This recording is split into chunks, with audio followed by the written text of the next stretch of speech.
Update کریں گے آپ کو۔ نیشنل گریڈ میں خرابی کو تاحال دور نہیں کیا جا سکا۔ 12 گھنٹے سے زائد کا وقت ہو گیا ہے۔ کراچی، لاہور، اسلام آباد، کوئٹہ، پشاور سمیت ملک کے کئی شہر ابھی بھی بجلی سے محروم ہیں۔ آپ کو بتائیں کہ وزیر توانائی خرم دستگیر کی جانب سے اگرچہ یہ کہا گیا ہے کہ رات 10 بجے تک مکمل طور پر بجلی بحال کی جائے گی، لیکن صورتحال یہ ہے کہ ملک کے کئی شہروں میں بتایا جا رہا ہے کہ موبائل فون نیٹ ورکس نے کام کرنا چھوڑ دیا ہے۔ اس حوالے سے سماجی رابطے کی ویب سائٹ ٹویٹر پر متعدد صارفین کی جانب سے شکایات کی جا رہی ہیں۔ بتایا جا رہا ہے کہ موبائل فون سگنلز نہیں ہیں، کہیں پر انٹرنیٹ سروسز متاثر ہو رہی ہیں۔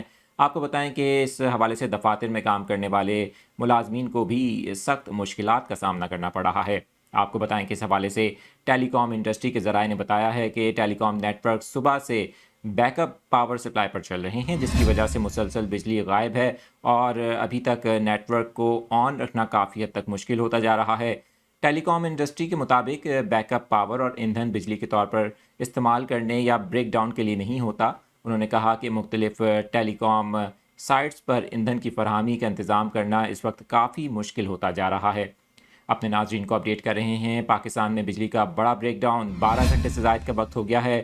کراچی سمیت ملک کے کئی شہر اس وقت بجلی سے محروم ہیں۔ شہریوں کو کافی مشکلات کا سامنا کرنا پڑ رہا ہے۔